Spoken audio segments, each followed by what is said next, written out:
Good day. Welcome to the Cory Morgan Show. Hey, we're getting into July now. It's my favorite month of the year. We're not crawling out of winter through spring, and the leaves aren't quite turning yellow yet to warn us we're going into winter. Never learned to like winter. I just can't do it. Good on those who do.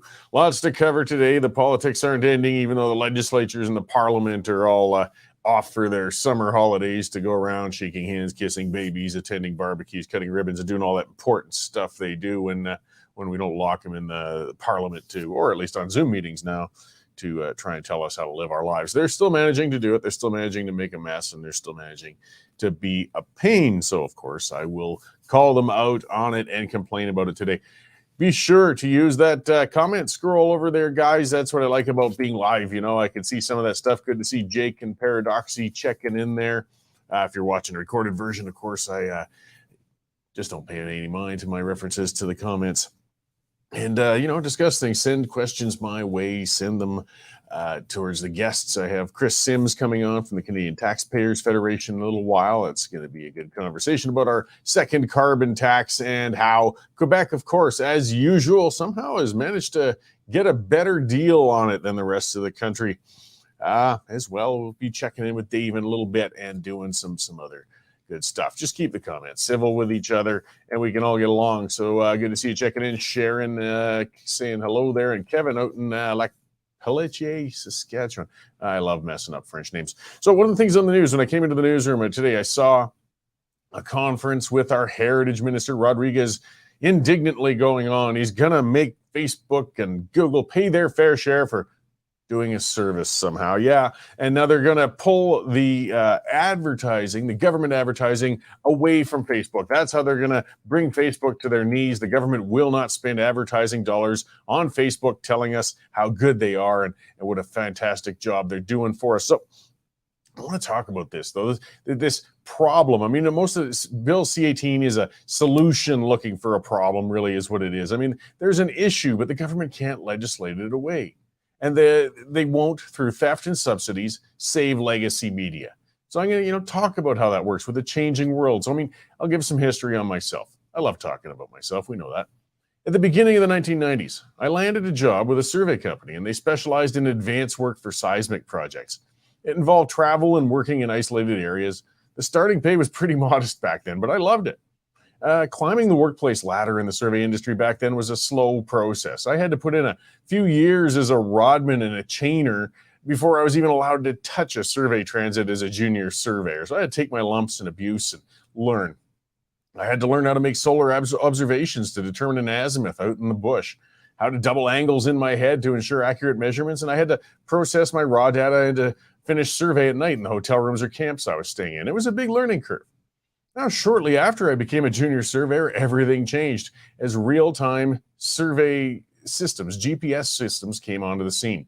Suddenly, with only a few hours of training, a person could navigate to a location, record the elevation, just as accurately as I'd had to learn how to do with conventional surveying. Just a few hours of training. Demand for conventional surveyors dropped dramatically as fewer people with less training could cover more ground in staking out exploration programs. It felt unfair, and it was certainly annoying, to say the least. All that time I'd put in to find my job was obsolete. But it left me with two options. I could stubbornly refuse to change how I work and slowly fade into unemployment, or maybe change trades even, or I could adapt with the changing times. Now, many of the older surveyors opted for the first option.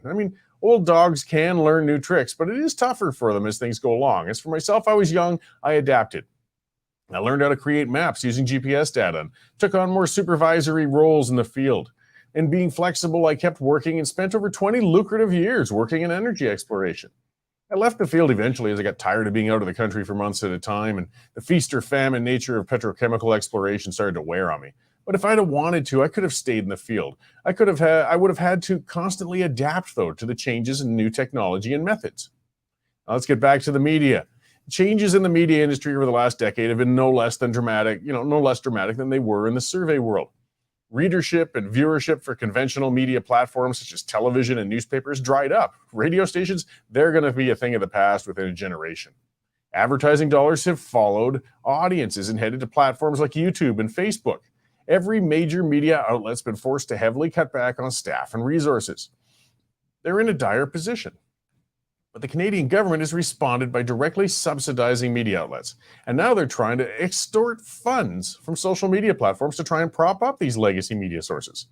Now, not only will the efforts to bail out obsolete media outlets inevitably fail, but it'll also actually hurt them.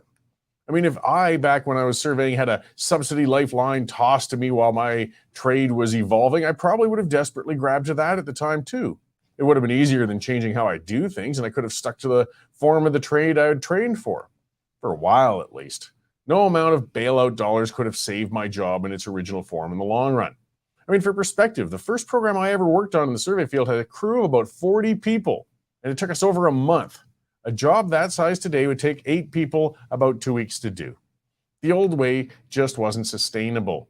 If I'd have been protected from change, though, as GPS came along, I would have been employed for perhaps a couple more years, but it would have left me even more vulnerable and unskilled when the dollars dried up. I wouldn't have been inspired to learn modern methods, nor would the companies in the industry have been. We would have been left behind and perhaps would have been replaced by foreign workers who kept up with new technology. Subsidies actually would have stunted the evolution of companies and workers. Now, the same thing's happening with legacy media. Instead of griping about new upstart outlets and journalists, the old guard and conventional media should be looking at how to emulate them.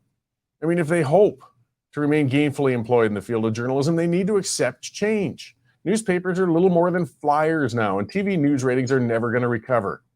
And the infrastructure required for those old dinosaurs, those models, is too expensive to maintain. A new company, like the Western Standard, can build a studio or create an online publication for a tiny fraction of the money it would have required 20 years ago.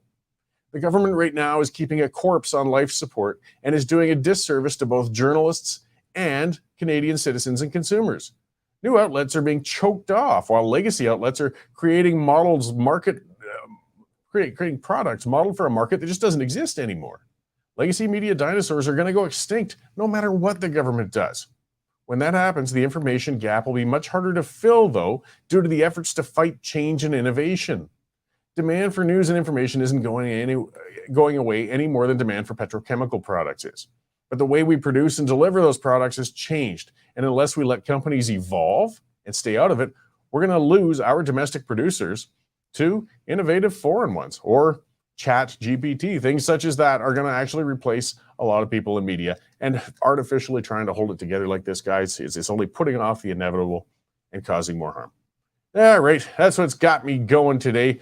Let's see what else is happening out there in the world and check in with our news editor, Dave Naylor. Hey, Dave, how's it going? Oops. Guess I should unmute myself. It's going well, Cory. Nice. Yeah. Are you all ready for the Stampede this Friday?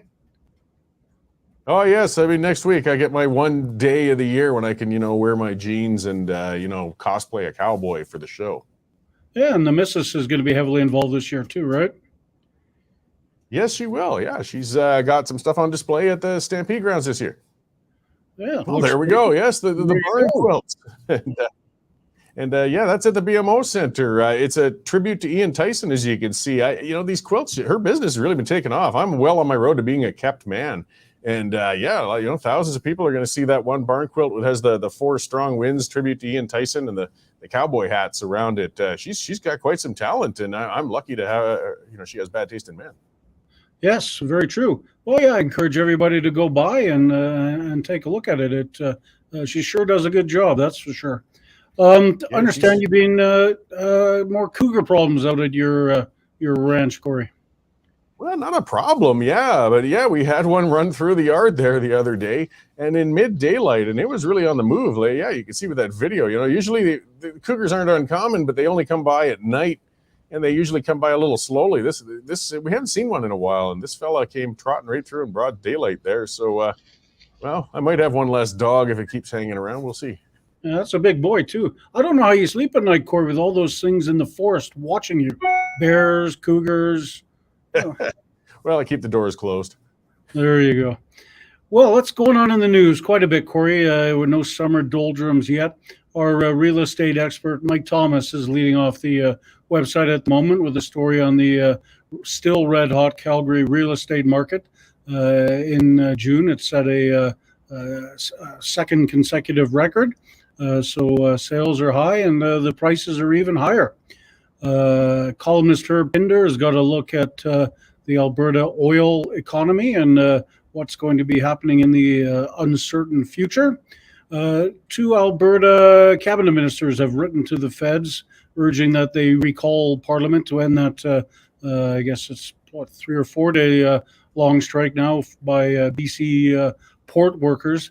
Alberta ships about $12.5 billion a year, or 9% of the provincial economy goes through the BC ports. So anything that drags on, Cory, is going to be a bit of a disaster for not only Alberta's economy but across the country. You've mentioned the Liberals out waving their fists at Facebook today. They've cut their $10 million worth of advertising on Facebook. So don't know how we're going to hear about how well they're, what kind of job they're doing now. And I think you also mentioned Kris Sims from the Canadian Taxpayers Association. They've put out a release today showing why Quebec is getting the lowest rate of carbon tax in the country, where it's they're paying 4 cents less a liter than anywhere else, Cory. So what Quebec has done to deserve that, you and I can only guess. But that, lots of other stuff. Our legislature reporter, Arthur Green, is currently covering a Danielle Smith press conference at the moment out at the Tsuut'ina Nation, and they're talking about building drug recovery centers on Nation land. So that's obviously an important issue as we're trying to battle the addiction problem in the province, Cory. Yeah, well, it's good to see that kind of innovation. You know, they're building that surgical facility up on the Enoch Reserve, and they're putting something in down in the Tsuut'ina. Look forward to finding out what the details are on that. Absolutely. And wish Jane luck for me. Hope she sells lots of quilts. We'll see how it goes. Thanks, Dave. Thank you. All right, so that is our news editor, Dave Naylor. This is the part where I nag you guys to help us pay our bills. And that reminder, we might get cut off. It might be harder to find us on Google, on Facebook, sites like that. So get onto the email lists, guys. You'll be able to see what's happening, see the stories as they're breaking, and of course, subscribe. We don't take those tax dollars. We don't take the bailouts. We rely on you guys, and we're accountable to you guys. $9.99 a month, $100 for a year. You get full access, get past that pesky paywall and see the full stories, the columns. As you can see the stories are breaking all the time. We are putting them out there. We are blowing the legacy media out of the water, and it's thanks to you guys. If you've subscribed already, we really appreciate it. If you haven't yet, westernstandard.news/membership. Take one out. This is the kind of outlet that's going to keep hanging in there while the other ones are falling by the wayside. So yeah, the big issue with this it kind of ties into what I was ranting about before with times changing. So the longshoremen, the guys who work in the docks and the facilities on the West Coast are on strike. And, I looked that up. These guys, they've gone on strike and been legislated back to work. Let's see, in 1995, 1994, 1991, 1988, 1986, 1982, 1975, 74, 72. These guys are serial strikers, and they have us over a barrel. And I mean, this is a tough deal. I mean, it's a much larger conversation, I guess, to be had on how you deal with that, because organized labor, it's a right, to be able to do that. But just to bear in mind, these guys are making, on average, the median salary is $136,000 a year. I'm sure it's hard work working on those ports, but they're not starving, guys. That's some pretty good coin for a longshoreman. And the union says the key points still right now, their gripe is the devastation of port automation.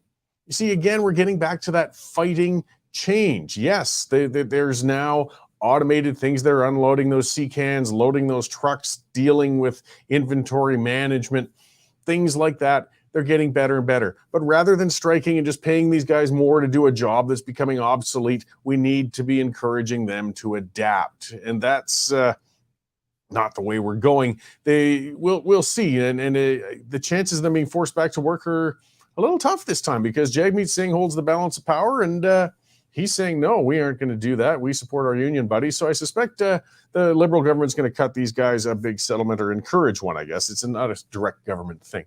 Either way, we're going to see more costs due to it. You know that when you hold up product and delivery, the costs go higher. So let's talk to somebody who specializes and talk about all the other stuff that's nickel and diming us to death. And that's Kris Sims of the Canadian Taxpayers Federation. So we can chat about and celebrate our second carbon tax. Hi, Kris. How you doing? Hi, Cory. Yeah. Happy second carbon tax. Happy Canada Day. Right on Yeah, July 1st, too. it's brutal. And I mean, you've been warning us about this for quite a long time, and people, I think, don't realize it. But I mean, once they start seeing it actually hitting their wallets, maybe they start to realize that, yes, all these initiatives cost us, and they're costing a lot.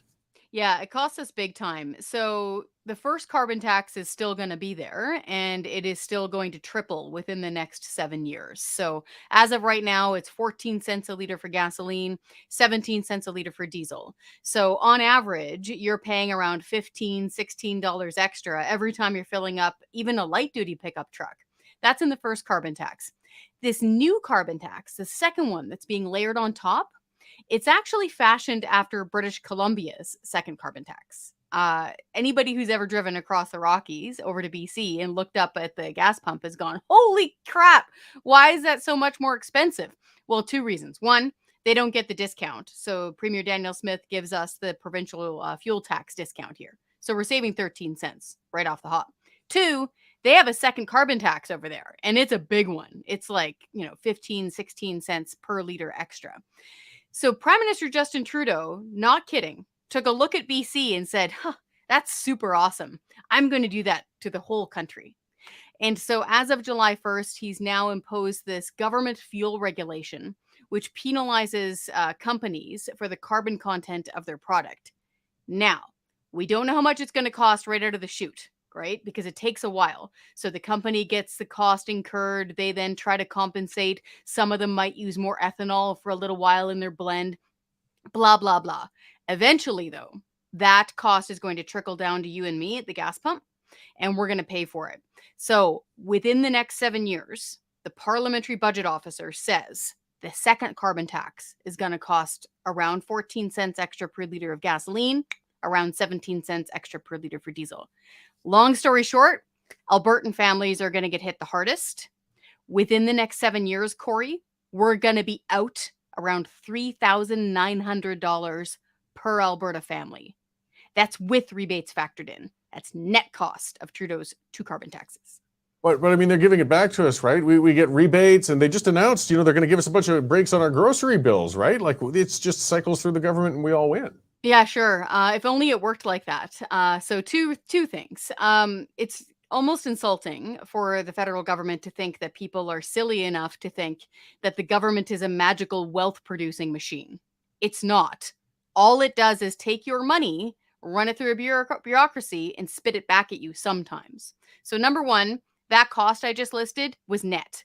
That's with the rebates factored in. That's $3,900 with that factored in. So you're out that amount as an Alberta family. Two, just don't take the money in the first place, right? If this is all supposed to make you magically more wealthy, then why are they doing this? The fact is they're fibbing. They're not telling the truth. They want gasoline and diesel and natural gas and propane to be unaffordable. That's the feature, not the bug. So every time the politician at the federal government level opens their mouths and says, oh, you're going to get more back than you pay in, number one, that's not true. Number two, that contradicts their entire purpose of their carbon tax, which is meant to punish you for using oil and gas. And it's not working. That's the other thing. I mean, BC has been carbon taxing for a long time. You were out there until recently, and I remember you guys would report on that. Emissions haven't dropped in BC. If a carbon tax was going to work, it would have started working by now. 100%. So this is where, as somebody, I grew up in the interior mostly, but I spent some of my formative years on Vancouver Island. I get it. I've wandered around barefoot on Gulf Islands. I would describe myself as a small E environmentalist. I pick up litter every time I'm walking near the river. It's not helping the environment. Like, to slow that down, British Columbia has had the two highest carbon taxes in North America for years. Their emissions keep on going up anyway. This is the government's own data. Okay. Now, apart from when people were locked in their homes and stuff at the beginning of 2020, where you saw a dip, other than those weird moments, it goes up and up and up steadily. Why? Because, like and all your viewers know, People need to drive to work, they need to heat their home, and they need to eat food. They don't have an affordable, alternative, dependable energy source to switch to. This isn't like paper bags or plastic bags. There's nothing for them to switch to. They have to drive to work and they usually use natural gas to heat their home. And truckers use diesel, and farmers use diesel and natural gas and propane to both heat their barns and to dry their grain. So if you increase the cost of that element, of those fuels, you increase the cost of everything because people can't opt out, right? And so this is why this is such a brutal punishment for people. And what really gets me going, Cory, is that the Parliamentary Budget Officer themselves, an independent government watchdog that keeps an eye on the budget, says this hurts low-income people like single mothers and fixed income folks the worst. It hurts them the most because for folks who don't remember what it's like to live paycheck to paycheck, that literally means your paycheck's out there paying for stuff. Everything. Rent, your car payment, groceries, whatever. You increase the cost of one of those essentials and you're cutting into their food budget. You're making them have to find a cheaper place to live. Good luck. So that's why it's hurting those folks the most, even with the rebates factored in. And this is where I can't understand why the feds aren't listening. Well, and part of it too, and you sort of touched a bit on that, is the indirect costs. I mean, we see it at the pump, we see it on our heating bill, but also the delivery of a lot of products and services to us, retail brick and mortar places, they're all paying that as well. And of course, they have to incorporate that into the prices of the goods and services they provide. So you still end up paying it down the road for the other consumers of it in the business world. 100%. And so just imagine you are, a store. You're a big store. You have to keep it cool in the summer and heat it in the winter. Most companies would use natural gas to do that. Boom, there's a carbon tax. All those trucks that deliver all the stuff that we eat and use that are backing into their loading bays, those are running on diesel. Those get a carbon tax. And a lot of folks forget too that most of our locomotives in Canada run on diesel. It's around $2,400 extra per fill up of one of those diesel locomotives in the carbon tax alone. That's just the carbon tax. For a big rig truck, like if you've got, a Peterbilt and you got a couple of those diesel cylinders, that's around $160 extra just in the first carbon tax on diesel. So that one's going to triple in the next 7 years, plus the second carbon tax is going to add more pain. And so this is where every time a politician opens their mouths about affordability, you should really question them and ask them how seriously they're taking affordability when they're making everything more expensive through the carbon taxes. So something Dave mentioned before, and what you and your organization just put out in a release, though, is this carbon tax isn't being applied equally across the country. It appears that we've got a special province that, unsurprisingly, to be honest, is getting a break on it. Guess which one? It's the province of Quebec. I know your viewers are shocked. I can tell at the Western Standard. So what's interesting here, Cory, is that this is now getting really highlighted because up until July 1st, Atlantic Canada had a cap and trade deal. So they were paying a much lower carbon tax. I think it was around 2 cents per liter of gasoline, where the rest of us are paying 14 cents. Why is that? Well, they have a more energy intensive economy for heating, all blah, blah, blah. Whatever reason they had a cap and trade deal so that they had a slower roll into the mandatory minimum federal carbon tax. Now that's gone. Boom. Overnight, their cost of their carbon tax went up 12 cents a liter on gasoline. That's a big number. If you're filling up a minivan, that's $10. Boom. Added on to your extra cost overnight. And so that got a lot of news out that way in Atlantic Canada. And now it puts into sharp relief the fact that Quebec is the last one standing. They're the last ones that have a cap and trade deal. Now, they don't have as good a deal as Atlantic Canada had going for a while. I think they're around 10 cents a liter or so, but they've still got a deal. This is all to say there should be one rate for the carbon tax across Canada, and it should be zero. Well, that's it. I mean, that's we could all agree that would have an equal impact upon every province in the country. But let me play devil's advocate. Sure. Let's assume, emissions are going to cause the world to continue burning, and somehow Canada has to do its part, in reducing these emissions. If not carbon taxes, what should they do? I mean, that's a fair question that people ask. If they're concerned about the problem, carbon taxes aren't working, then what should the government do? Hey, totally legit question. And a lot of people care about the environment, myself included. Like, I hand sewed my baby's cloth diapers. Okay. I take this stuff real seriously. I buy almost all my stuff used because it reduces the impact on the environment and it doesn't use up resources that don't need to be used. So I get it. 3 things. 1, the carbon tax isn't working. Straight up. If that's your issue, if you wake up at 3 a.m. worried, oh my gosh, global emissions, like it's really upsetting me. The Canadian carbon taxes aren't making a dent in that. Who said that? Actually, it was Prime Minister Justin Trudeau said it back in 2018, I believe, in French. He said it on the very popular Quebec talk show, Tout le monde en parle. And in translation, he basically said, we could shut down everything tomorrow. And what he meant is trucking, heating, eating, like we'll go die in a cave. We could shut down everything tomorrow and it wouldn't really make a big difference. Interestingly, the parliamentary budget officer said mostly the same thing, that Canada, I'm paraphrasing, Canada's emissions are not significant enough to make a dent in global emissions.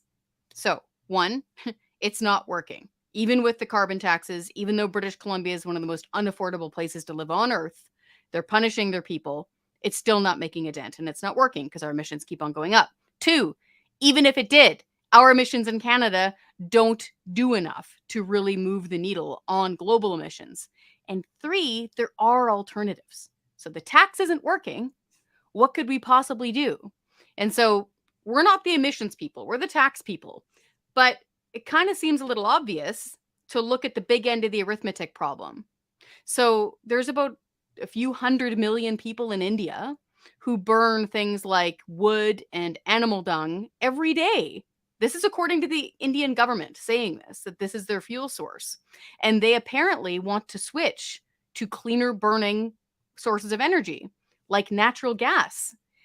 We've got a lot of that. So why doesn't the government look at doing that to really tackle the big end of the arithmetic problem when it comes to global emissions and heavy pollutants? Why not ship them cleaner energy instead of punishing people here in Canada for driving their minivans and buying groceries? Well, and if we exported some nice clean liquid natural gas and increase that, they could get some tax revenues and they could apply that to, say, the unclean drinking water on First Nations reserves, right? Or planting more trees in areas where the fires did burn things. Crazy concepts, but I mean, they still can't seem to get off the idea that taxes can actually fix things. Then this is the thing. Number 1, we knew they wouldn't. We were warning them years ago that this wouldn't work. We have a perfect lived example in British Columbia that this does not work. Okay. Even if they try to trot it out and say it'll be revenue neutral, governments are going to government and they're going to cook the books, which is exactly what they did in British Columbia. It was only revenue neutral for a few years before they started skimming. Okay. So we know it doesn't work. We know it's making people poorer. We know it's driving up the cost of living, and we know it's not helping the environment. So, folks, we need to rework this. We need a different approach, and taxes are not it. Well, I knew you guys wouldn't support taxes as an approach anyways, or pretty unlikely, but all the same, I do appreciate the work you guys do and bringing that to light, because Canadians don't necessarily see how they're getting it. I noticed actually a side note, I threw that out on Twitter. I see another outlet in Canada labeled you guys as an anti-tax organization. So you're anti-taxers, and boy, the games they play with the terminology. I'll put that on a t-shirt, man. Anti-taxer. We should put that in our swag shop. But it's one of those things. And I think, I can't remember if it was because of the carbon tax or because of the so-called media bailout and the government funding the media that we got that label on Twitter from that. But either way, taxes, if it's either the media bailout that they're trying to do and they keep fumbling really badly like today, or doubling up on our carbon taxes, none of it works. No, it doesn't. Well, where can we continue to follow you guys and keep up with what you guys are putting out there and how to support you? Did you want to chat about Rodriguez or not? Do you want to get into the government, why it shouldn't fund journalists, or we can save that for a rainy day? What would you like? Yeah, let's do it. Okay, we'll go into overtime.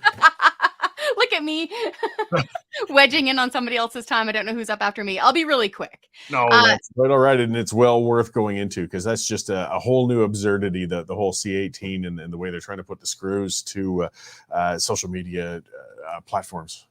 For sure. So speaking of, not working, like we pointed out, the carbon tax isn't working as they're trying to say it's supposed to. And the whole media bailout thing isn't working either.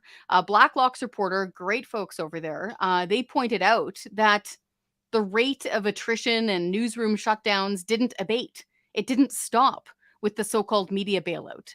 That's the one where it's around $500 million, and it was supposed to be a cluster of subsidies and tax credits, blah, blah, that was going to other media outlets outside of the CBC.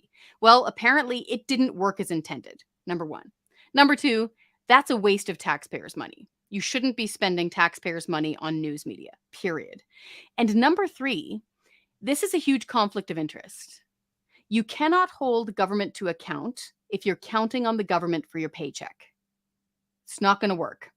So if you say are a reporter and $13,000 of your paycheck, your salary, is coming from the government, from Justin Trudeau's government. Now imagine yourself on Parliament Hill. You're part of the Parliamentary Press Gallery. One guy gives you 13 grand towards your salary. It might be the deciding factor whether or not you got that job, if it exists. The other guys in opposition want to scrap that program. How on earth are you supposed to call that game straight? You're not. Even if you tried, even if you did yeoman's work to try, you're a human being, and the perception of bias is going to tarnish it. And this is the problem. Not all media outlets took government money, but most of them get accused of doing so. And this, as a longtime journalist, is what upsets me personally, is that now there's a major survey that goes out every year on trust, Cory. Did you see those numbers? Oh, they're in the toilet. And okay. So a couple years ago, I was shocked to see it was over 40% of Canadians think that journalists are actively trying to mislead them. Not a typo, not a flub or a mispronunciation, not innocent mistakes, actively trying to mislead them. Cory, I checked the most recent one.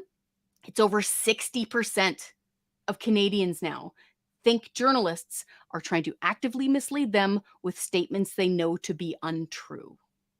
Oh, that's brutal. And I mean that contributes more. It's just such a snowball effect because then people stop tuning in, they stop watching, the advertising revenues drop, and on we go.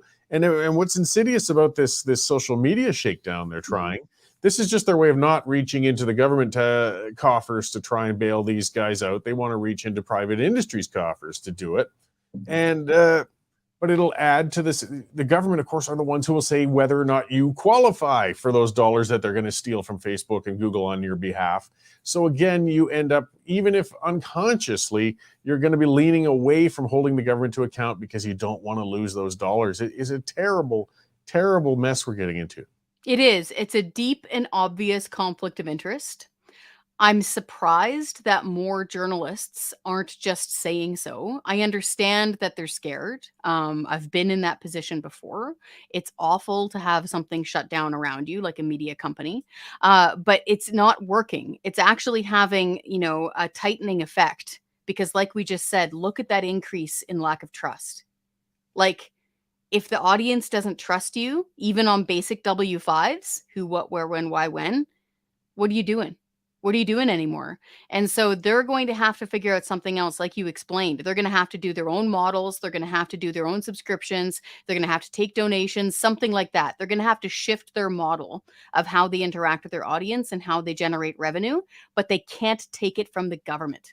They can't take it from taxpayers because then they're going to have the perception of bias and they're wasting taxpayers' money. It's a major lose-lose situation, and we're imploring the government and mainstream media to rethink this. Yeah, well, and they seem to just keep doubling down. It's almost absurd, bizarre watching Rodriguez kind of fumbling around, throwing out threats and trying different things. I mean, this bill is failing, but the government will not quit.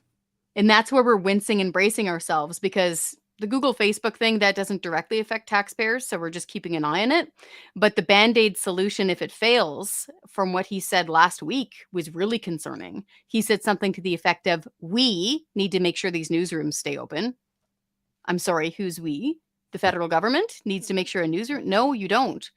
Two, and basically said, we will make sure they have the resources they need. Resources in government speak usually means taxpayers' money, which is we're saying no. So defund the media and defund the CBC. Like, not one nickel needs to go to the media.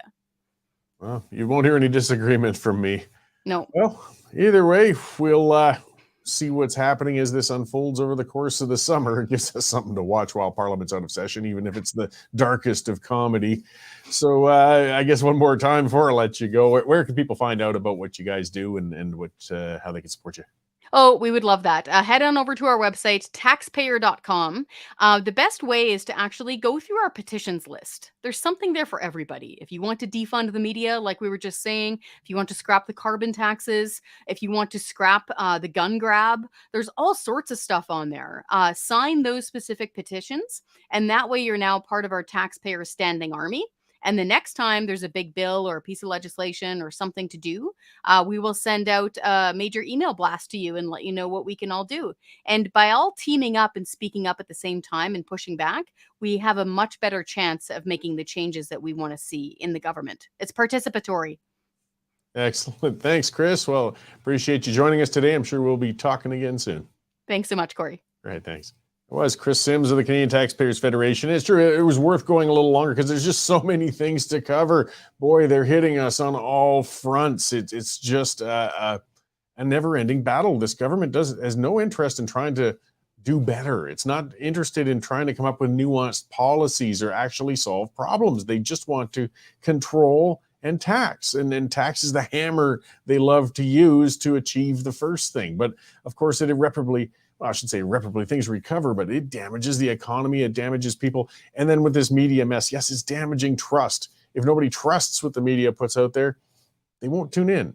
I mean, we're accountable to you. If I kept feeding you a bunch of BS on this show and kept lying to you, or just putting out, shaky things, or if Dave was doing so with the news copy, things like that, our subscribers are going to say, I'm not paying to get this garbage fed to me. They will leave. We're accountable to them that way. And that's the only way you can do it. But when you force everybody, you force the whole country to contribute and put money in, then there's no accountability whatsoever. So they can feed you whatever they please. And I mean, as we said, some of them might be very honest, good journalists and stories, but once the trust's lost, they all get labeled as the parasites taking subsidies and things such as that. So everybody's losing here. Everybody's losing. And that's the final part of every story we keep talking about with these things, whether it's the carbon tax, whether it's these media bailouts, they aren't working. They aren't doing what they told us they were going to do in the first place. So why do we keep doing it? All right. Let's see here where else we can go. Some other folks talking about a number of things. Somebody mentioned UBI and was asking about it. That's a whole separate show. I guess I've written columns on it. That's universal basic income ideas. And these are scary. That's to the point. It's basically a backdoor to communism. It's saying we're going to set a bar and everybody will make this much. And anything, the government will fund you at a base level, and anything you want to make above and beyond that it's a pie in the sky dream. Other countries have tried experiments with it. It always fails. But if they tax us deeply enough, we can get into that situation. So let's talk about a few other news stories here while we're going into things. Here's something, because we're talking about the cost of living, cost of rent. Of course, we get the people coming out of the woodworks again, screaming for rent control, another proven failure of a policy. It never works. It never helps. Getting back to results-based policy. But some of the other areas for landlords, people wondering why there isn't enough rental property out there. Because that's the problem. There's not enough supply. It's as simple as that. If there's not enough places, the rents are going to go up. It's just the way it works.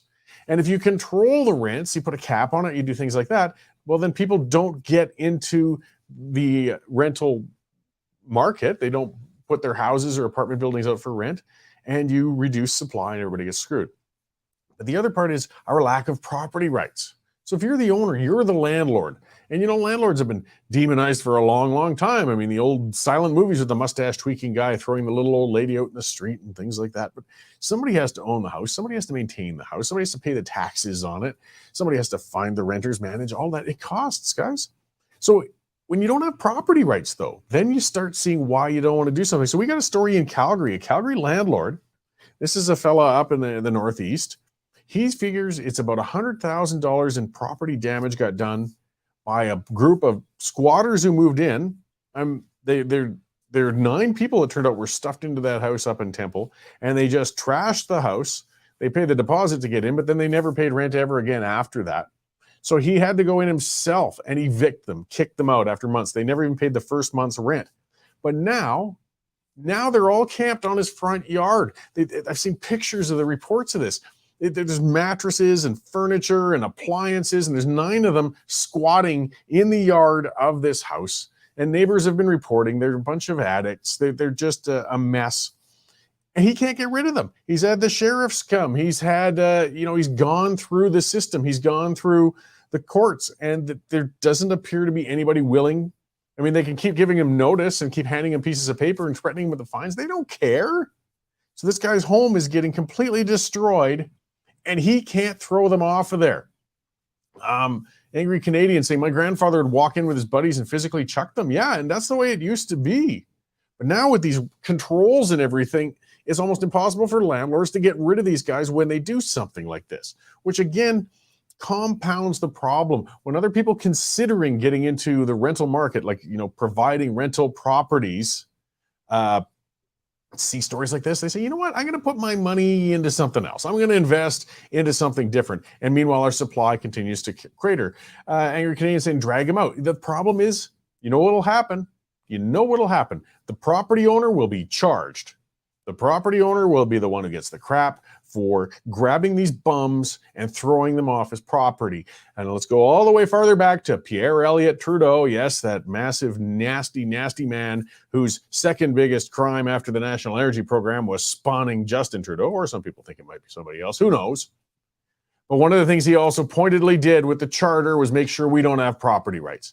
Because this man who's having his home, his property, his investment, his life savings trashed by these bums, these addicts, he would have some recourse. He would have much more strength going to the courts. He wouldn't have to in the first place, because this is my property. I have the right to kick these people off it.